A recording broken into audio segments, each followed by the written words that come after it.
Open your ears and lube up your butthole. It's time for the What Do We Call It podcast. Now, here's your host. It's J-Man.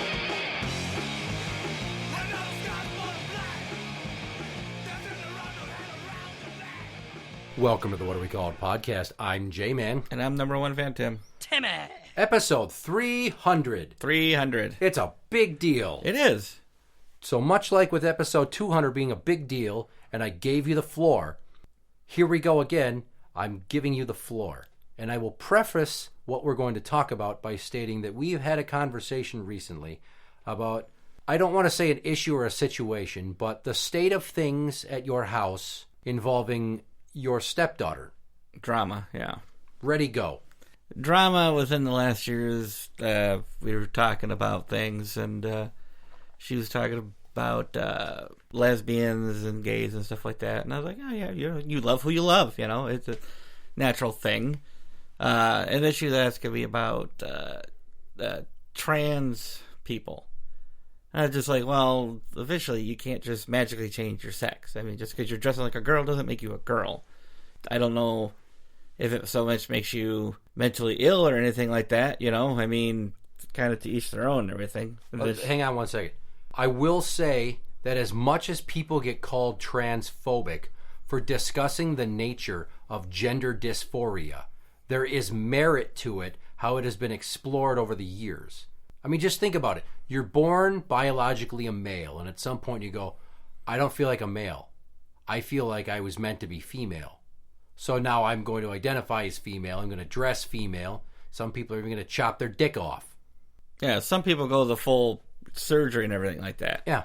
And it's like, okay, well, I guess in that situation, all right, you're now a chick, but, you know, you're a chick with a history, and I certainly wouldn't want anything to do with you in the bed. I could be friends with them, but I certainly wouldn't want to bed down with somebody that used to be a guy. Well, there's even if they graft a vagina, it's not like a real vagina. It doesn't get wet on its own, and you're still biologically male. Even if you take all the fucking hormones.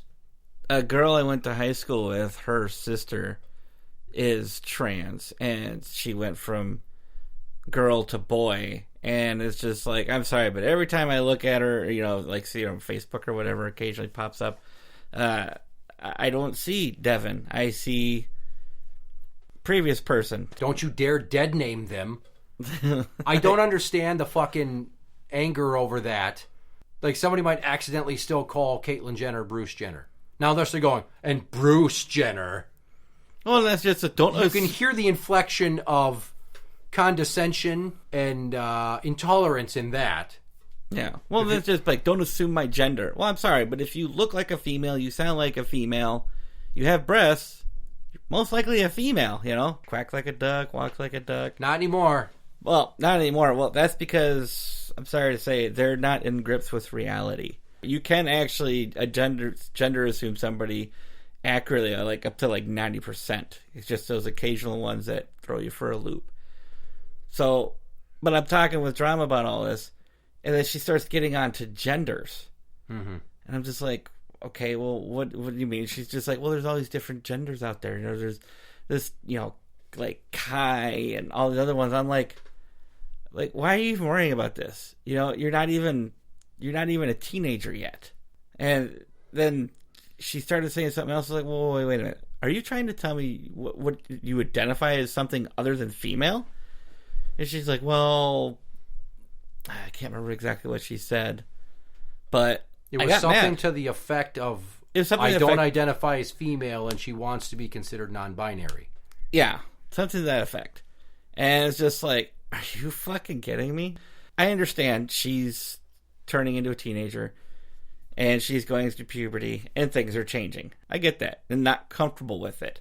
I can understand a girl not being comfortable when she starts growing boobs and getting a bodily shape that men find attractive, and next thing you know, teenage boys are taking a notice and possibly staring, most likely, and even some older people and some really old people that really shouldn't.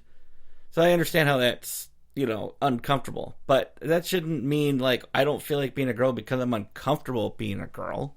Is that how she posed it to you?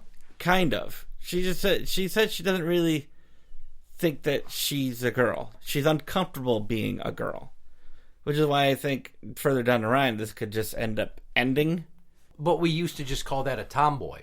There were women that shirked traditional gender roles and did men's jobs and were muscular and were kind of butch and played sports, but it doesn't mean that they were all lesbians. See, I always It doesn't mean they wanted to fucking chop their tits off. Yeah, I always figured a tomboy, a girl tomboy, was just a girl that liked wearing loose baggy shirts and loose baggy jeans. It's a look. What? You know, prevalently back in the 90s when it was baggy jeans and baggy shirts. You know, if your shirt wasn't 2 sizes too big for you, you weren't in style.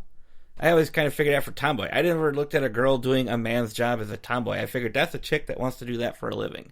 And I still feel that way. Well, and here's the big gulf between our generation and the very young millennials and these goddamn pussified fucking whiny bitch-ass Gen Zers. Oh my Christ. These fucking people, with all their crying of racism, sexism, ageism, classism, all the isms. They love to classify people negatively. All right? When we were in high school, I think I knew one lesbian chick and one bi chick in my school. I'm sure there were others, but there weren't all these different pansexual, sapiosexual, gender non-conforming, non-binary. We didn't have all this shit then. And people say, because you weren't letting people be themselves. No! This is legitimately a social movement that has encompassed all of our society now and forced us to reevaluate how we look at, I'm air quoting this, gender and sexual orientation. Also ignoring science and facts. It seems that way, and that's the difference is if back then you had a guy who dressed in chicks' clothing, somebody might say, oh, look at that tranny. Mm-hmm. It was drag queens. Drag queens, that's what it was. They had drag queen night at the gay 90s. I think they still do. These people were around. You knew that they were a transsexual, but there wasn't all this anger and pretense like they weren't being allowed to live their life. And for all these people to come forward and say, I never felt comfortable until now. Well, is that always on everybody else, or is that on you for being unsure of yourself and not having the strength of character to just announce it? Because now you've got a kid who has said, I don't feel like a girl. Yeah, at this point, she's identifying as non-binary. And that makes you feel what way? Pissed off. Why? Because she's not sticking with reality and owning who she is and making that work for her. Not being proud of who she is, what she is. Maybe this is just a phase, but to sit here and pretend, as I've told her, that you're something you're not. You can't just magically make your sex go away. You can't just magically make yourself something you're not. I can't magically go and identify as an Asian 70-year-old. Well, you could, but you'd be getting accused of cultural appropriation. Well, whatever. But just because I say that's what I am doesn't Correct. mean that's what I am. And there's something interesting about the way you pose that. She's not proud of who she is. She's not comfortable in who she is. So it's almost like she sees identifying as the female gender, which she was assigned at birth, almost like a defect. Maybe. My big theory is I think she's just uncomfortable with her body, so she's going through these changes. And she hasn't gotten used to it yet. But, I mean, I don't know. She could be going down that rabbit hole all the way to fucking Neverland, for all I know. Getting her breasts removed.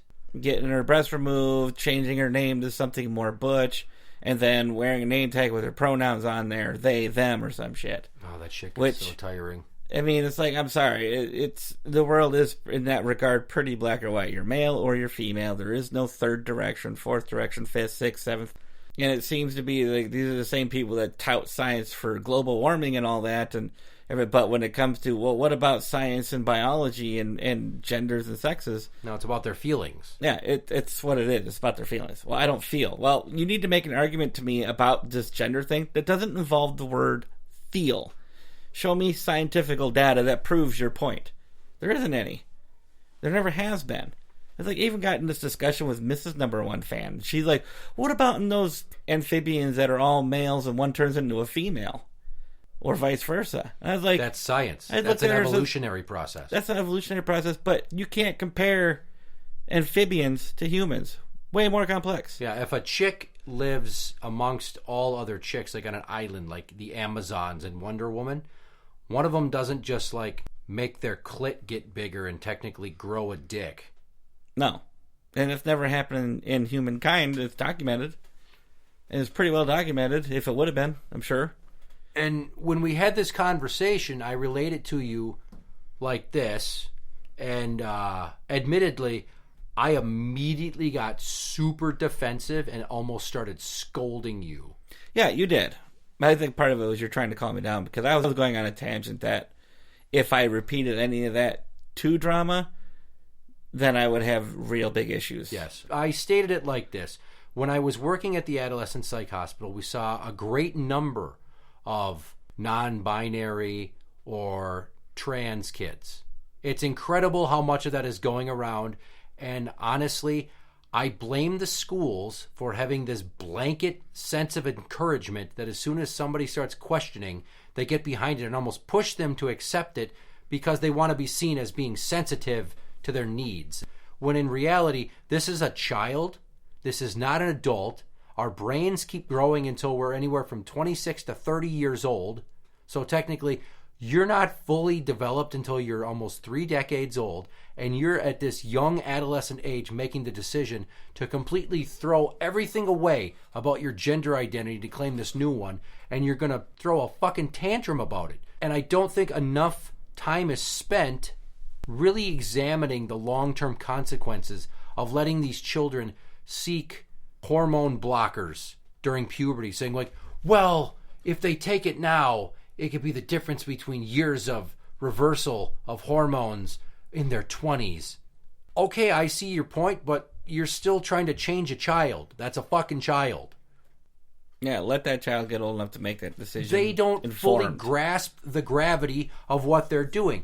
But also, as this makes it sound like I'm completely against the idea of accepting it, that's not the way I posed it to you. What I said is, there's so many of these kids at this facility, and I see so many parents come in that don't know how to fucking handle it. And they're just so distraught that I made you, I grew you, I raised you, this is the name I gave you, this is the identity you had, and now you're changing it. And there was one woman in particular who broke down crying, and it was just like, get real, lady. She cried, and she had been saying to her daughter, who wanted to be male, why are you doing this to me? I mean, think about how fucked up that is to say to a kid that's questioning their gender identity, why are you doing this to me? And I likened it to what my mother did to me when I quit the church. And she threatened to emancipate me as a teenager and kick me out on the street if I didn't go back to church and stop telling people I wasn't Catholic anymore. Why? Not because she disapproved of the fact that I had different beliefs. She wanted me to be what she was, and anything different probably made her feel like a failure. But more importantly, people were taking notice of this, and I think she was very embarrassed, and she just wanted the embarrassment to stop. This is something the kid's going through, not the parent so much. I mean, yes, your child says, I want to be this now. That's a big fucking deal to you, but this is their life. So how the situation at your house related to my situation with my mother and the religion thing, as it's like, you will believe what I believe and live your life as I have laid it out for you, or else. And if you do that, if you don't at least sit down with your stepdaughter and have the conversation to really let her explain to you why, which is really a checks and balances conversation for what I said when people don't pay enough mind to helping a child understand the gravity of that change and that decision. But if you don't give them the consideration, you're not loving them the right way. No, well, referring to that woman as, why would you do this to me? That's not my reaction to when Drama was telling me this stuff. It was more, no, but I've had why to put are you it in doing like this? The extreme terms. Yeah, but why are you doing this to yourself? And what I said was, if you don't accept her right out of the gate, if you make this a thing, it's going to drastically affect your relationship with her in an adverse way. And more importantly, it could fuck your marriage up. I kind of went like big picture. This is not a conversation that I say the things I said with the inflection that I did just so openly to anybody that I'm friends with. I mean, I'm fine discussing this with anybody. But when I laid it out for you, I knew I could do it with 30 years of friendship behind us, and you weren't going to be like, oh, fuck you. When you and I discussed it, I've already been trying to find a way to approach the subject, though, and not even know if it's so much at this point to change her mind, but just to get her to understand that if she is a lesbian, I don't care. I really don't care, you know? And it's like, I back her up in everything. This is just the one thing where I can't sit here and say I fully support it, because I don't think she's making an informed decision. I think she's jumping the gun on it. As I told her, you're only 13 years old currently. The last thing you need to worry about is your identity of your gender. You should be outside playing, hanging out with your friends, getting in trouble at school a little bit now and then, you know, like you skip the class. Or that's what you need to worry about. But people might then make the argument, well, you want her to live her life the way that you see fit. Let her make her own decisions. You want to let your kids have some individuality and a sense of independence and a sense of self. But if we're getting to the point where every time somebody comes up with some new sexual orientation or new gender, and we're just like, oh yeah, we'll just add that to the alphabet spectrum of all the different genders and orientation. At a certain point, it's like you're basically sitting there and just blindly nodding with a smile to a little kid who's playing make-believe. Yeah, at some point, though, you have to snap that child into reality. It's like, make-believe is fun. Have a tea party with your dolls and stuff. But when the child is 18 years old and having a tea party with their dolls, probably a little old for that, needs to snap into reality. That's not for you anymore. Or it's the same way when a kid who's like 10 years old, 10 fucking years old, we had kids that young there, that were saying that they're a different gender and going by a different name and making sure that you knew their pronouns. And it's just fucking bananas to me that the schools are just openly encouraging this. They're taking it upon themselves to kind of push this sense of acceptance. I don't know if they're doing it because they think the parents won't do so, or if they just don't give a fuck, but that's something that a child needs to discuss with their parent. It shouldn't be in the schools. Schools shouldn't be bringing it out in the limelight. You know, and I guess it's part of maybe it's just a phase. Maybe a lot of the kids that are sitting here saying I'm non-binary and this, that. I was watching a video, you know, where I normally see him on Facebook and YouTube. And the guy was saying something to the extent as, you know, like bulimia was supposed to be this really big, huge thing in the 90s. And it seemed like all the teenagers had it, you know, especially female teenagers. And when they did actual studies on it, they found out that of the 100 girls that said they had bulimia, like only one actually had bulimia. The other ones were just kind of saying they had it because that's what everyone else was doing. It's a lot like how the explosion of autism spectrum disorder diagnoses happened from 2000 on. Yeah. Suddenly everybody had something, and it's always looking back at us 80s and 90s kids like, well, they just didn't know enough and they didn't diagnose and the standards have changed. Well, is it just the standards or were we all that fucked up? Because every kid's going to have trouble sitting still. That doesn't mean they all have ADHD and need fucking Ritalin. Yeah, kids that are 6 years old aren't designed and programmed in their head to sit in a desk in one classroom for 6 hours. And be quiet the whole time. No, that's just not in a kid's nature. Any kid. Some kids can do it. They're the weird ones. Dare I say. And it's also, parenting was done differently back then. And schools even were allowed to discipline children. They don't give kids detentions anymore for misbehaving in class. Do you know how many detentions I served? It straightened my behavior up because I got tired of sitting in school in a little cubicle, 3 foot by 3 foot, with nothing but a chair and a carpeted wall to stare at. Everything now is about feeling good. Yeah, not it's just being good. It's about feeling good. Okay, but now you can't discipline your children, and then this shit's just getting out of control because if you try to control your child, you're a child hater, you're an abuser, all that stuff like that. And I don't know who's calling it out, a political party or just a way of life type, group of people. I don't know, but it's crazy. It's more of a social movement of the younger generations. It's definitely not the boomers, and it's not the Gen Xers. I mean, there are some people of roughly Gen X age in their 40s and 50s that have suddenly said, I've waited my whole life to just accept who I truly was and announce to the world that I'm female now or I'm male now. It's a lot more with the younger kids. You're 30 years old, and you can make that informed decision because you've had 30 years to think about it, learn about it.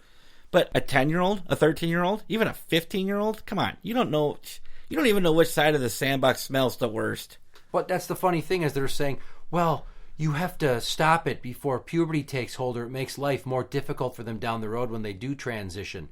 Okay, but how many kids are you really going to sit there and shine a light on their story where they were allowed to transition early and they were encouraged to do it? And a lot of these kids say, oh, it's as soon as I said it, they were like, yes, that's you now, it's who you're going to be. And they go, oh my God, I was mistaken, I'm still a boy. Because there was an inmate at the jail I worked at. It was a guy, he was going to transition, and then he decided to stop with the hormones. Well, guess what? It left him with a big pair of tits. Oh. He was kind of a fat guy, so having some moobs made sense. Tits. Will those go away?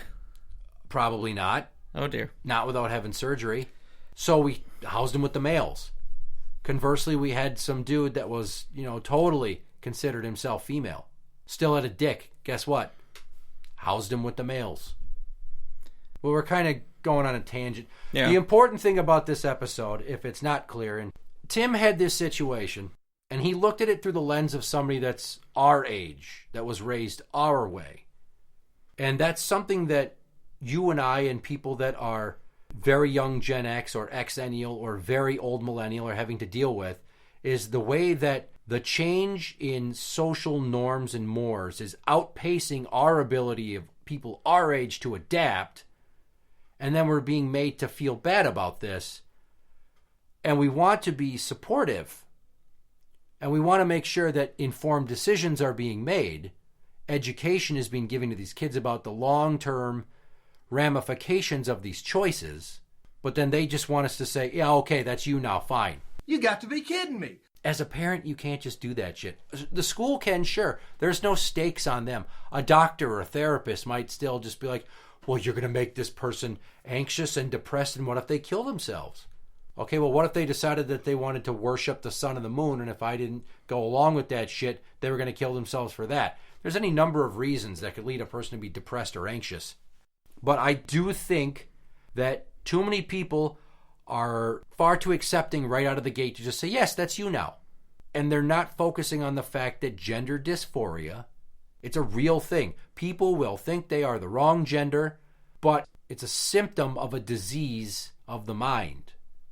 I'm not saying all people that want to transition or don't identify as one gender, non-binary, I'm not saying they're all mentally ill, but you have to look at it from that side. And that's where we've gotten as a nation now, where even on college campuses especially, you can't challenge anyone's thinking. You can't immediately not accept them until they explain their side. People want just across-the-board acceptance, or else you're a terrible person for not giving in to what they say. And it's only one side of acceptance, okay? There's a lot of college institutions out there where if you don't take the left mindset, you're a xenophobe, a misogynist, a sexist, a racist, and everything like that. It's like they don't welcome the free speech or the free thinking on those campuses. So I encouraged you to have a conversation with your stepdaughter and to include your wife. And frankly, I said, you go right ahead and you tell the missus that we talked about this and that I kind of gave you a talking to, that you need to think outside of your own beliefs and wants and let this child explore this to an extent within reason so that you don't damage your relationship. So that way she knows that you went far enough to discuss this with somebody that you know and trust so that you're serious about giving proper due to the child who's been in your life for how many years now? 12 years. So since she was 1? Since she was 1. Met her when she was 13 months old. Okay, so basically you've spent way more time with her than her real dad. That's a fact. Didn't meet her till she was 5. So it's very important that you get this right, because this could be something where down the line you're like, well, Drama hasn't talked to us in 6 years and she blames it on me. That's just the pitfalls of parenting. No matter what you do, no matter how hard you try, as evidenced by my fucked up relationship with my mom and dad, No matter how much good they thought they were doing, some of it pissed me off, some of it fucked me up and caused me to rebel and detach. And that's just kind of, you do your best if you really care. If you don't, you're a piece of shit. But they're going to turn out to be who they're going to turn out to be. And we owe it to them to at least sit down and listen. Well, and again, that's what I'm saying. If she turns 18, 19 years old and decides this is the route she wants to go, fine. But I'm just saying right now, right here, this isn't something she needs to worry about. This isn't something she needs to even think about. She's a teenager. Just be a teenager. And think about it. And just kind of lightly think about it every now and then. It's just like, well, I kind of like girls. Like, but I don't know. Maybe I like both. It's like, again, the whole lesbian gay thing is, as I told her, that's totally natural. She needs to look at the reality of things. And at some point, needs to be accepting of who she is. I mean, I told her the story of I didn't want to be named Tim. So when I was in first grade, I started writing a different name on my papers. And my dad had a talk with me, a calm talk. Like, you should be proud of this name. The name we gave you. Not a lot of people have that name. After that, I probably called myself Tim, because that was the name I was given. Well, the gender thing, unlike sexual orientation, which you could change your mind at any time. My cousin did. There's no bringing your cock back if you chop it off. There's no. Or chopping your tits off. Yeah. These are very adult concepts. These are things that need to be handled by adults with consideration of the child, but you don't just give them free rein, because we acknowledge that they're not responsible enough to drive a car, vote, purchase a gun, do a number of things at that young age. Deciding their gender should probably be one of them. And we shouldn't be so loosey-goosey with just, all right, you're whatever now. No, kids need structure and guidance.